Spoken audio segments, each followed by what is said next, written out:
వాడిని నువ్వు ఉద్యోగం అడగడం కాదు, నువ్వు ఉద్యోగం ఇచ్చే పరిసరాలు, జాబ్ సీకర్ కాదు, జాబ్ ప్రొవైడర్ అని. నేను జూరిక్ వెళ్ళినప్పుడు మొత్తం 500 మంది 12 కంట్రీస్ నుంచి వచ్చారు. 600 మంది వచ్చారు. వాళ్ళు ఎంత జుబిలియంట్గా ఉన్నారంటే దగ్గర 25% to 30% అందులో ఆంటర్ప్రెన్యూర్స్ ఉన్నారు. ఐటీలో వెళ్ళారు, ఉద్యోగాలు చేశారు. సెక్యూరిటీ కోసం ఒకరు వైఫ్ అండ్ హస్బెండ్ ఉంటే ఒకరు ఉద్యోగం చేస్తూ ఒకరు కంపెనీ పెట్టారు. ఆ విధంగా ట్రాన్స్ఫర్మేషన్లో వెళ్ళారు. ఈరోజు 25% యూరోప్లో ఉండే పరిస్థితి వచ్చారంటే అమెరికాలో highest per capital income Indians, 30-35% Telugu వాళ్ళు. అమెరికాలో ఉండే అమెరికన్స్ ఆదాయం, తలసరి ఆదాయం $60,000. ఇండియన్స్ అమెరికాలో ఉండే వాళ్ళ ఆదాయం $1,20,000. 12వ భాష అమెరికాలో తెలుగు. అంటే ఇవన్నీ ఏదో డికేడ్స్ సెంచురీస్ కాదు, 25 సంవత్సరాల చరిత్ర, మ్యాక్సిమం 30. ప్రారంభమైనప్పుడు టేకాఫ్ కాలేదు, 95లో ప్రారంభించాం, 2025 నాటి పరిస్థితి. ఈరోజు మొత్తం నేను చూస్తే 100 దేశాల్లో తెలుగు వాళ్ళు ఉన్నారు. నేను అన్నాను, ఇంకా రాబోయే 5 ఏళ్లలో ప్రపంచంలో ఎన్ని దేశాలుంటే అది డెమోక్రటిక్ దేశాలు కావచ్చు, కమ్యూనిస్ట్ దేశాలు కావచ్చు, లేకుంటే రాజులు ఉండే కింగ్డమ్స్ కావచ్చు, అన్ని దేశాల్లో వీళ్ళు ఉంటారు. ఆ పరిస్థితికి వచ్చారంటే అది ఆ రోజు ఇచ్చిన విజన్. అందుకే ఈరోజు కొత్తగా ఇంకొకటి స్టార్ట్ చేశాను సిఐతో కలిసి, GLC, global leadership centre. Global leadership centre వీళ్ళందరికీ సిఐఐ, ఐఎండి కూడా ముందుకు వచ్చారు. ఐఎండి సింగపూర్లో best university in business school. వాళ్ళు వచ్చి ఒక కొలాబరేషన్ చేసుకొని అకాడమిక్ ఇన్స్టిట్యూషన్స్ అన్నీ ఐఎండి తీసుకొస్తారు, వరల్డ్ బెస్ట్ ఇన్స్టిట్యూషన్స్ని. సిఐఐ ప్రాతినిధ్యం వహిస్తారు. ఒక మేనేజ్మెంట్ కమిటీ ఒకటి పెడతాం. దీంట్లో టాప్ ఇండస్ట్రియలిస్టులు అందరినీ ఇన్వాల్వ్ చేస్తాం. మేనేజ్మెంట్ కమిటీలో కూడా గ్లోబల్ లీడర్స్ అందరినీ తీసుకుంటాం. Who are all willing to join, will take them. Global లీడర్స్ని, ఆంటర్ప్రెన్యూర్స్ని ప్రమోట్ చేస్తాం. 2047కి ఈరోజు పర్ క్యాపిటల్ ఇన్కమ్లో నెంబర్ 1 ఉన్నాం. ఆ రోజుకి వెల్త్ క్రియేషన్లో, వెల్త్లో మోస్ట్ ఇన్ఫ్లుయెన్షియల్ కమ్యూనిటీగా ఇండియన్స్ ఉంటారు. దాంట్లో 35% తెలుగు వాళ్ళు ఉంటారు. దట్ ఈస్ మై డిజైర్, నా కోరిక, నా ఆశయం. దానికోసం పనిచేస్తున్నాం. ఇవన్నీ సాధ్యమంటే మన కళ్ళ ముందనే కనపడుస్తున్నాయి. Proof of concept. ఇది సాధ్యం. సాధారణమైన వ్యక్తుల్ని అసాధారణమైన వ్యక్తులుగా తయారు చేయడానికి నేను ప్రయత్నం చేస్తున్నాను.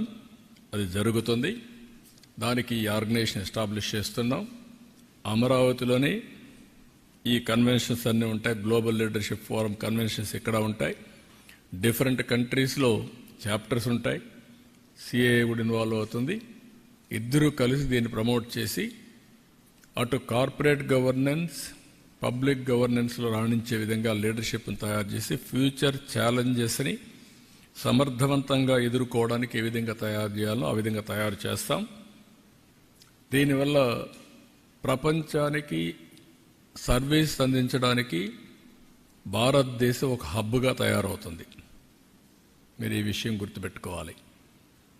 నేను అందుకే పదే చెప్తున్నాను, think globally, act globally. Distance is not the constraint. విజయవాడలో కూర్చో, గ్లోబల్ కంపెనీ ఎస్టాబ్లిష్ అయ్యి, విజయవాడలో కూర్చొని వర్చువల్ పనిచేయి. ఫిజికల్గా వెళ్ళాలంటే వెళ్ళేసి మళ్ళీ రావచ్చు. నేను అందుకే అన్నాను మన జూరిక్లో, మా యంగ్స్టర్స్ అందరూ వండుకొని మీరు వచ్చే జన్మభూమికి సేవ చేయాలన్నారు. నేను ఒకటే చెప్పాను, జన్మభూమికి సేవ చేయాలి, కర్మభూమికి కూడా సేవ చేయాలి. మీకు ఆపర్చునిటీ ఇచ్చింది, ఆదేశం ఇచ్చింది, అక్కడ పని చేయాలి, ఇక్కడ పని చేయాలి. ఆదేశాలు మీరు రావద్దండి ఇక్కడికి, అక్కడే ఉండండి. Be a citizen. అక్కడే ఉండి మీరు పైకి వస్తే బెటర్ ఆపర్చునిటీ వస్తాయి. ఇక్కడికి వస్తే ఇక్కడ ఉండే వాళ్ళతో కంపీట్ అయ్యి మళ్ళీ మీరు మామూలు వ్యక్తులు అయిపోతారని చెప్పాను. ఒక మదర్ వచ్చింది కొడుకుని తీసుకొని, సార్ మీరేంటి ఇక్కడే ఉండమంటున్నారు మమ్మల్ని, వీళ్ళని, మా పిల్లల్ని, మేమేం కావాలని. నేను చెప్పాను, ఇప్పుడు నువ్వు ఎన్ని రోజుల నుంచి ఉన్నావు అన్న? 3 నెలల నుంచి ఉన్నాను. 3 నెలల నుంచి ఇక్కడ ఉన్నావు కదా, ఒక 6 నెలలు ఇక్కడ ఉండు, ఒక 6 నెలలు అక్కడ ఉండు అంటే షీఈ్ వెరీ హ్యాపీ. అంటే ఈరోజు మన దగ్గర మీరు చూస్తే మీకు తెలియని రెవల్యూషన్ వచ్చింది. గ్రామాల్లో బ్యూటిఫుల్ ఇండ్లు కట్టారు. ఎందుకు? పిల్లలు వచ్చినప్పుడు ఆ పిల్లలు ఉండడానికి మామూలు ఇండ్లలో ఉండలేక పేరెంట్స్ చూసి వస్తారు కాబట్టి మంచి ఇండ్లు కట్టారు. వీళ్ళు వచ్చేటప్పుడు ఉన్నారు, పేరెంట్స్ ఉంటున్నారు, ఒక కారు కొనిచ్చారు. ఇప్పుడు పల్లెటూరులో కూడా కార్లు వచ్చేసాయి.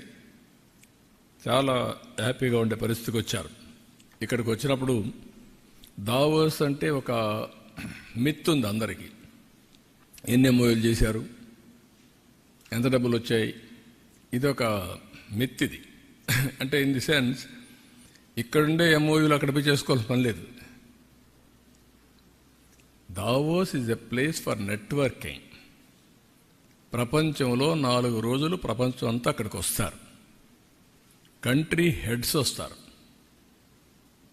మినిస్టర్స్ వస్తారు, గవర్నమెంట్సే కాకుండా ఆల్ కార్పొరేట్స్ వస్తాయి. నేను చూసినటివి అనేక దేశాల్లో మాట్లాడాను. ఆ అనేక దేశాల్లో ఉండే వాళ్ళతో మాట్లాడాలంటే, నేను ఆ దేశానికి పోవాలంటే వీసాలు, టైము, అపాయింట్మెంట్లు ఎన్ని అవుతాయి. ఇక్కడ అందరినీ 3 రోజుల్లో కలిసే పరిస్థితి వస్తుంది. 3-4 రోజులు అందరూ కలిసే పరిస్థితి వస్తుంది.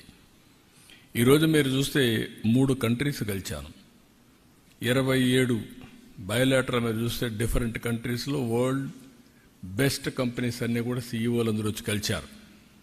ఇప్పుడు మీకు చూసినప్పుడు ఒక పక్కన సివిల్ ఏవియేషన్ జూరిక్ వచ్చి కలిశాడు. అదే మరిగా పెట్రోలియం అండ్ గ్యాస్ వచ్చి పెట్రోనాస్ వచ్చి కలిశారు, Malaysian company. Port and logistics మీరు చూసినప్పుడు డిపి వరల్డ్, అదే మరిగా ఏపీ మోలర్, మెరెస్క్, అదే మరిగా డెమెన్ హోల్డింగ్ బీవీ, ఇలాంటి కంపెనీస్ అన్ని, ఎఫ్ఎంజీ అయితే యూనిలివర్, గ్లోబల్ హెడ్, ఇంకొక పక్కన వాల్మార్ట్, ఇలాంటివి సిస్కో, పెప్సికో, ఇలాంటి గ్లోబల్ హెడ్స్ అంతా వచ్చి కలిసే పరిస్థితి వచ్చేది. వీళ్ళందరినీ కలవాలి, నేను డిఫరెంట్ కంట్రీస్కి పోవాల్సిన పరిస్థితి వచ్చేది. ఇక్కడికి వచ్చినప్పుడు నెక్స్ట్ నేను ఆలోచించింది ఏంటంటే, మీరు గుర్తుపెట్టుకోవాల్సింది, ఇక్కడికి పోయేది ఎందుకంటే నాలెడ్జ్ని అప్గ్రేడ్ చేసుకోవడం. ప్రపంచం ఏ విధంగా ముందుకు పోతా ఉంది, రాబోయే రోజుల్లో ఏ డైరెక్షన్లో మూవ్ అవుతుంది, మనం ఏ డైరెక్షన్లో ముందుకు పోతే మన ప్రజలకు సంపద క్రియేట్ చేయగలుగుతాం. దట్ ఈజ్ మెయిన్ ఇష్యూ ఇక్కడ. ఈసారి మొత్తం దావోస్ మీరు చూస్తే green energy, green hydrogen, nature farming. Second, IT to AI. Everybody is talking deep tech, AI in all walks of life. ఇలాంటి ట్రెండ్స్ వచ్చినప్పుడు అక్కడ నేర్చుకోవడానికి ఉపయోగపడతాయి. ఇప్పుడు ఉదాహరణకు మీరు చూస్తే